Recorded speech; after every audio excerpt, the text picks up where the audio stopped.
chasing it like crazy. But they're... There we go. There it is. There he is. All right, guys. I'm on the river today just for a couple hours. Got a couple rods with me that I'm playing around with. Then see if I can't catch something for a meal. Stick with me. All right, guys. I'm here on the river. And there's some trout right here in front of me. Try this. Oh man, they're chasing it like crazy. But they're not hitting it. Hope that's showing up on camera, guys.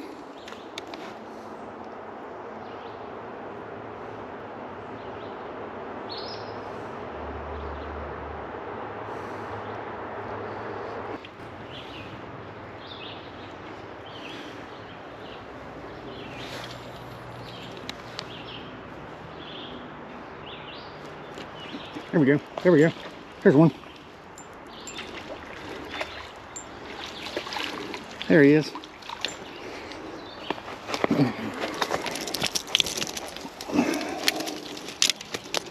On the blue fox spinner. Uh-oh. And he broke it right off. Little rainbow. Alright guys, had to go for a little adventure there. Accidentally dropped him back in the water. Was able to retrieve him due to the circumstance. He wasn't able to swim away. So I got real lucky on that.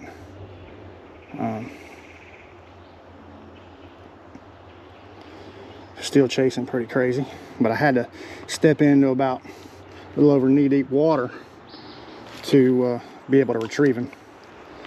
So that was good. I like to catch two. Trying to step off this bank here and find myself face first in the water. Oh no.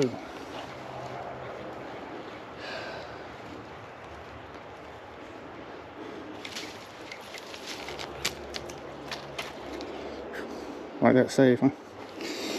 Let's see if I can lean up against this tree right here like this. I think what it might be is they're chasing him, or chasing it, but they're not hitting it because they can see me. Even though I'm wearing camo and some subdued colors, I think they can see me.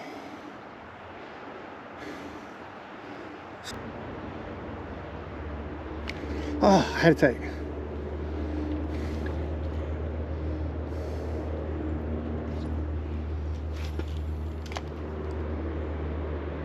They're definitely hitting top water too. I see them hitting stuff, popping stuff on top of the water some. That one chased it pretty hard.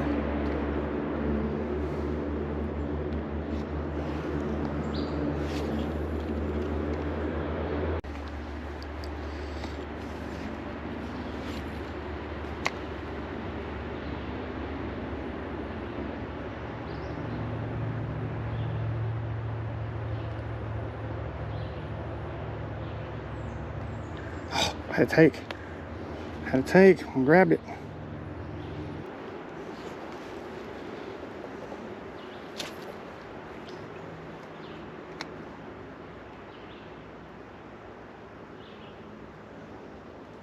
There we go.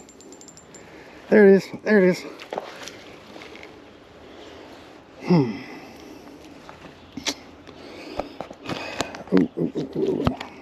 Slapping my camera. That little sucker, he's awful little.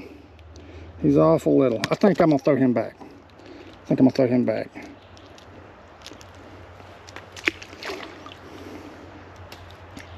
He's awful little. Alright, I switched over this pink and white spinner.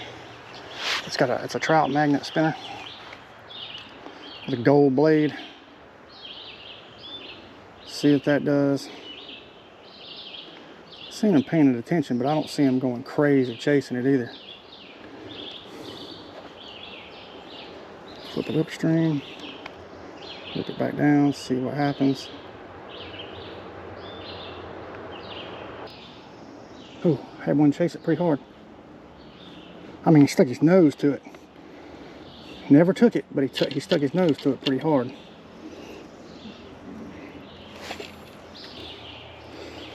Seen lots of little bluegill in here too.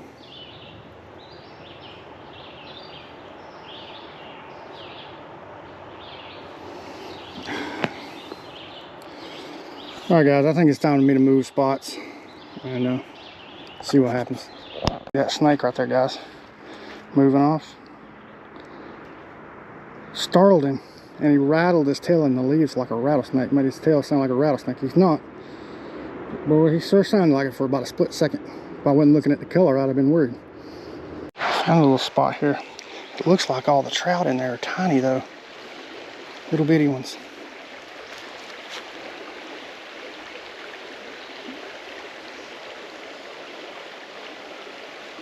There's one. A couple more right there. I'm gonna lay this right here. Let's see if I can't rip a spinner down through there and see what happens. Try this spinner first. It may be too little to keep and eat. Oh, I got nailed for sure. Whew, I mean, they nailed it.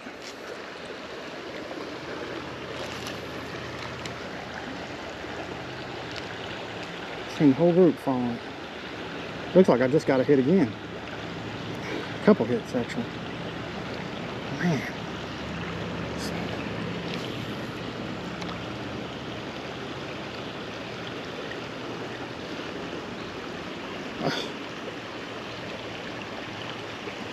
There he is. There he is. Whew. Rookie trout. Oh, I'm gonna snap my line off again. Gotta change lines.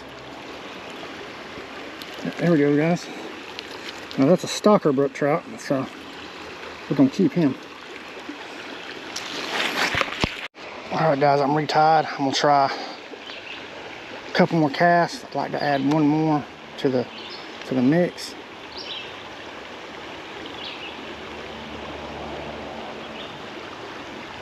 There's definitely some in this little shallow shoal right here though.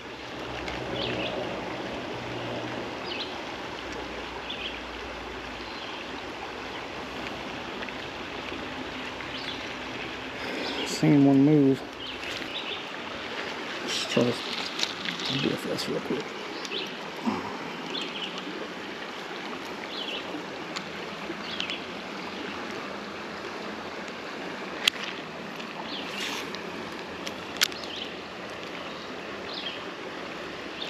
See if I can get it, cast it on down.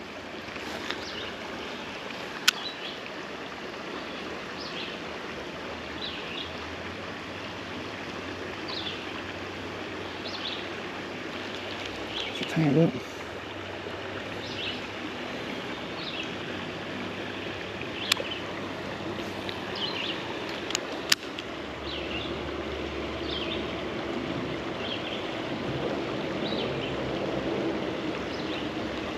Nothing.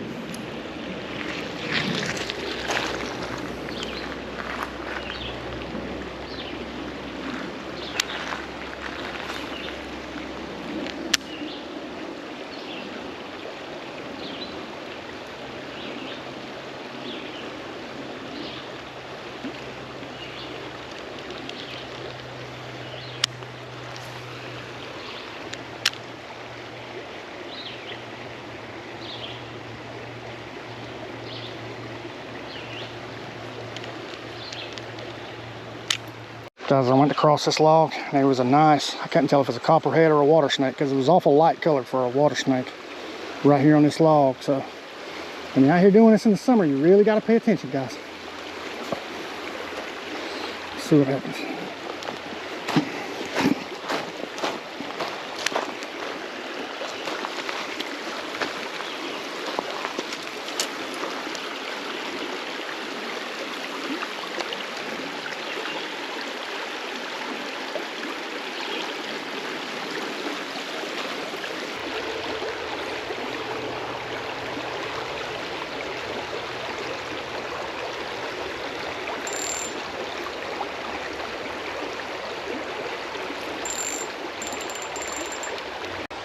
All right, guys. So I've caught 2. Well, I've caught 3. Threw one back little one. Had a few other takes. I've seen a couple snakes. I'm gonna have to watch myself here.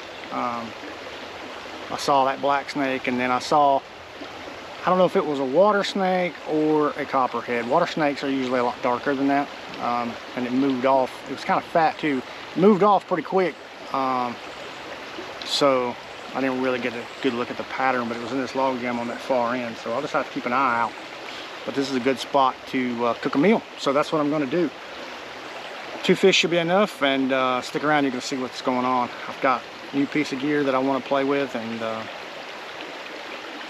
see how it works.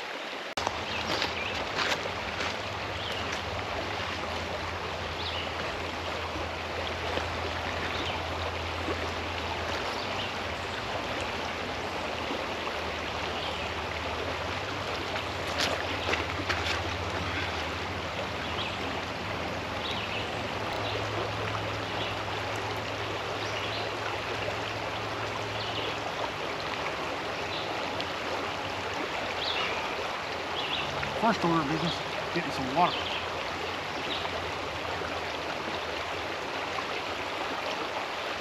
Would never drink this water unfiltered, that's for sure. This is my Grail GeoPress. Been around a while, but it worked pretty good. I'm gonna trust it. So,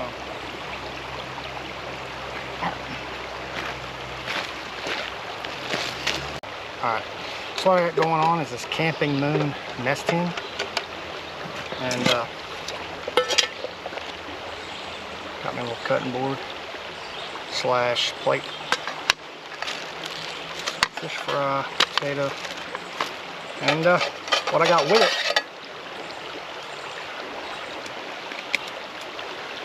is this little deep fry basket. Now I know you can fry in a pan or a pot or anything else, but I'm loving this. It's square, fits right in this mesh tin. And so let's get some oil on the fry, and let's get started. Here we go. I'll give it a try.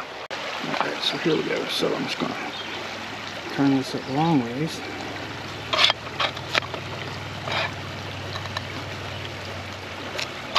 I could quarter it, I could chip it out, I could do a lot of things, but I think what I'm gonna do, let's see. Oh shit, a little bit of like that. I'll take that one. Let's do it kind of long ways like that.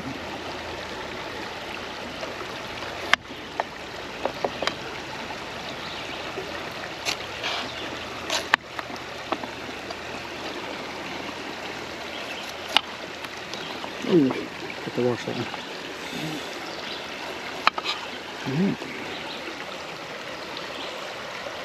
Yeah.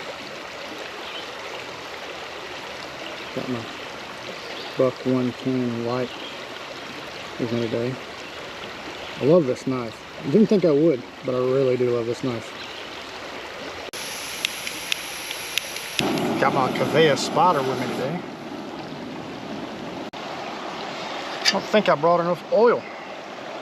I brought about 350 mils, and for sure that I needed quite a bit more than that. That off just a little.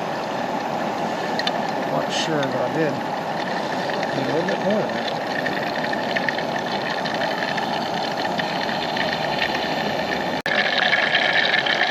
Drop the first taters in.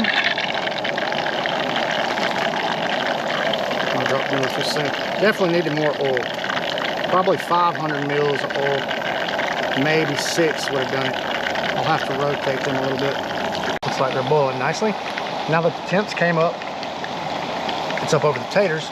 I worry that it won't be over the fish though, that I'll have to flop it or flip them, but that's okay. All right, I got my fish clean, got my first batch of potatoes in, and I didn't bring anything to dredge it with today, so I'm just dry powdering these. I got 50-50 mix of cornmeal and flour with some garlic, black pepper, onion, all mixed up into it, just to give me some good flavoring on these two fish. One brook, one rainbow, should be good. Fresh, right out of the stream, right on the stream bank. This should be awesome. See how these first batch of taters taste here. Pretty hot. They're hot.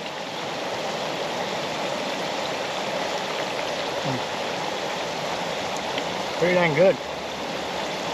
Normally, canola oil or peanut oil is what you'd use to deep fry in for most people. But because of health reasons, I'm using avocado oil, I believe. And it's not bad. It's not bad. Something different. Alright, got the taters out, got the fish going in. Oh yeah, I'm definitely going to flip those.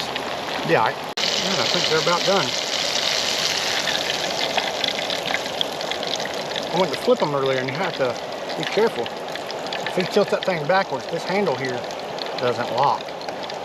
So it will flip up on you. Alright, while I'm waiting on the fish to cool, I thought I'd show you the rods that I was using today. One of them is an Eagle Claw Featherlight, 5'6". They're both 5'6" rods, 4 candle. This is a Shimano Sienna 500 size, and I've had the 1000 size for a while. We found this one on clearance at Walmart for 12 bucks. These are great reels, especially at that price, but even at the price they normally are, they're great reels. I've had a 1000, my son has one. We both love them. They're awesome. I just grabbed some 4-pound test line I had left and threw it on here. It's not enough, I need to add more. It's got a measuring tape up the rod. I thought that was kind of cool for the price. It's a super cheap rod. I think it was like 30 bucks. It's very, very soft. Very soft. And I missed a bunch of takes the other day with it because of that. Today I didn't miss but 1 or 2 takes, which is kind of a normal thing to miss a couple every now and then. What I've learned with this rod is you really got to set the hook more, because I'm used to, for all my lures, spinners, even most of my fly rods are a little bit more stiff, except for the fly rods that I like to use dry flies for, especially my one weight dry fly rod. It's super soft, but that's because I usually chase tiny fish with it. And then the other one, which I'm kind of new to, is this BFS setup, which stands for Bait Finesse Setup. It's a bait caster that will throw incredibly light lures compared to what a normal boat caster will. For instance, right now I'm using a 1/16 ounce rooster tail on it. This is the Zephyr reel and rod. 5'6" again, and it's pretty fast action, but I've been practicing with it and I'm pretty good with a bait caster. I'm average, I would say. I can cast forearm with it pretty decent. I struggle backhand, especially this light. This is almost too light for this, for me anyway. I really need to go up about 3 or 4 grams. Most people that use these for trout really like to use them with like little small jerk baits. I just didn't want to use those today. But some people, you know, they really like to get down to like trout magnet with these things. And you can, there's a lot of Bait Finesse out there. This is a fairly cheap setup for Bait Finesse. Bait Finesse can be kind of expensive. It's got 4-pound test on it. I haven't upgraded the bearings or anything like that. But it's not a bad little setup, especially for jerk baits. I really like the concept, and I'm trying to get good with it, because you can be, once you get good with it, you watch people that are, and they're extremely accurate. Most of them use softer rods. I'm kind of liking having a fast action so I can control better, but you just have to get good with it, and people are crazy accurate. I mean, they can really pinpoint catch, just like bass fishing, being able to pinpoint exactly. Plus, I have the control. As soon as the lure hits the water, I'm in control. I'm not having to do anything. I can, you know, my thumb's already on the spool, or I can even have it like it is now and just kick it closed if I want, if I'm just kind of pitching it over, which is where I have some trouble with this pitching, but I'm getting better. It's a nice little setup. So I brought it with me today and tried it a few times. Let's check on these fish. The fish look done. I'm going to put these over here on the lid. There's not enough room on the cutting board for them. So I'm going to put them over here on the lid. And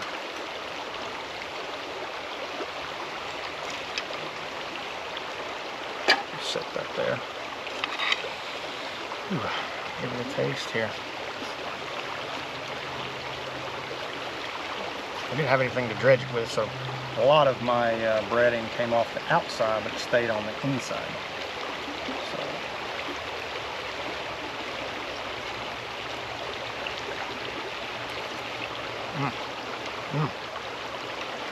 Hey man, that's awesome. That is very, very awesome.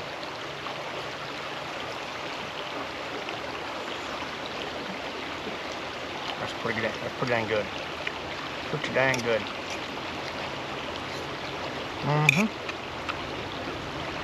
I didn't bring anything to dip my fish or my potatoes in. I would like to have had some ketchup or something with me, but I didn't bring it.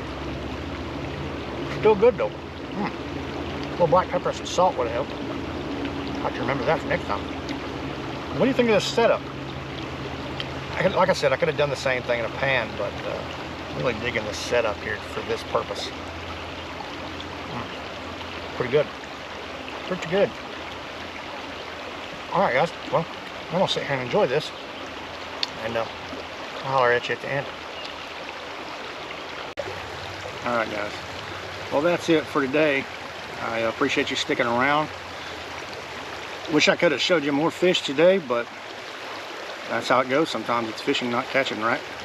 Hope you enjoyed this. And I thought this was an interesting piece of kit that I wanted to try out and show you guys. And awesome. I mean, the food was just great. So fish and chips by the stream, you can't beat it. See you guys on the next one.